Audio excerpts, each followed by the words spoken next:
शुक्र अल्लाह की ज़ात दा। हाँ जी बादशाह अल्लाह ताला सबर शुक्र करके अल्लाह ताला ने पूरा करीदा शुक्र अल्लाह की ज़ात दा लख लख। पूरी वाला काम कोई नहीं पर अल्लाह ताला का शुक्र करना चाहिए हर हाल। हाँ जी माड़े बंदे बादशाह अल्लाह ताला की रहमत नाल बस अल्लाह ताला पूरा कर रहा और बंदे की करना किसी।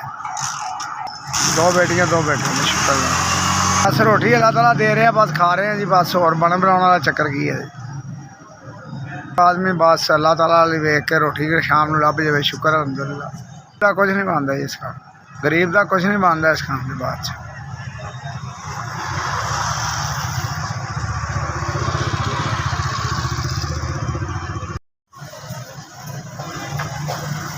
$5000 रुपया भेजा जिन्हें अल्लाह ताला उन्होंने खुश रखे अल्लाह ताला बहुत दवे वो कारोबार से बरकत पाए।